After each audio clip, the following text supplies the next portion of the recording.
ECB as a whole must be in a much more balanced position. Overhiking is essentially non-acceptable as a position because we need to know exactly where we are heading to. We have lots of information that we need to use to produce a good policy decision that avoids excessive cost to whatever the process may be in the future. Inflation is coming down. It is coming down as quickly as it went up.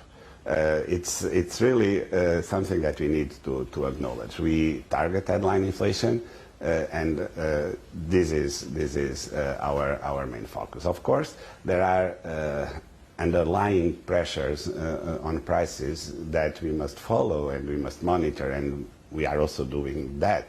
The labor market in Europe is very strong. For the strength of the labor market and for what inflation meant for workers and firms in the last couple of years, we are not witnessing clear signs of second-round effects. This is the joint model of Europe in which you have workers and firms, but also policymakers debating issues. We are very strong on that, on our social capital. Yes, the next hike is more or less a given already in July, because that is more or less the guidance we are getting from the ECB. But would you say then this is enough for now, and given that we are already in a very restrictive territory? Well, we have to take on board all pieces of data until July to have a firm decision. Everyone has its own scenarios. The data of the PMIs and the IFO for Germany were not really what we expected. So the economy is already taking a hit. And if the economy takes a hit, inflation will react accordingly.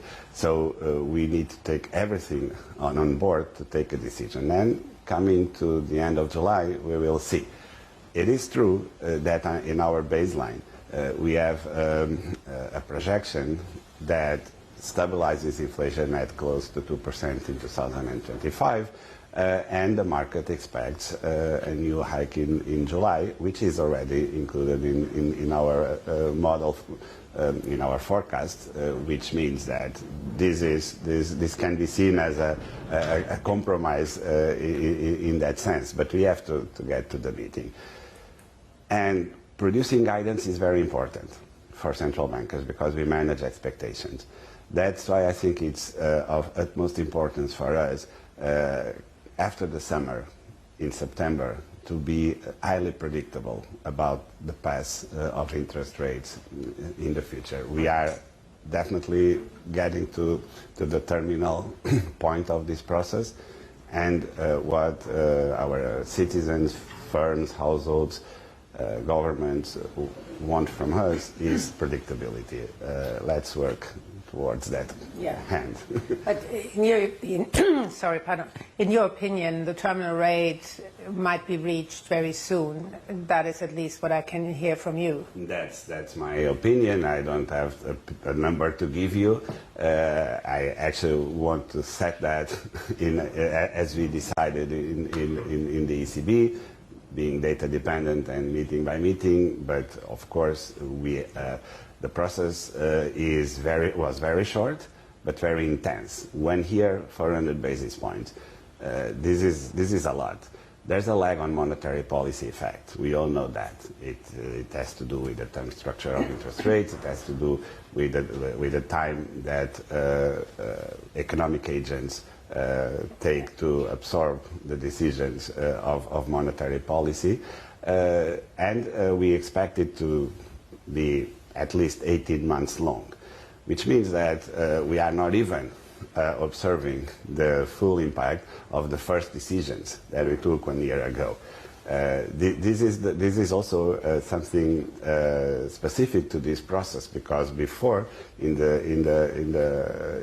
the periods of hiking interest rates, it took us much longer to hike these many basis points in our interest rates, which means that the effect was also more gradual. When the effect will come, it may come abruptly, and we cannot be surprised about it. It will be not it will not add to our credibility if we say at some point, look, now this is having a huge impact and we are surprised about that. No one can say that. Hi, I'm Joanna Bersecci, and thank you for watching. You can check out more of our videos by clicking on the boxes on the screen.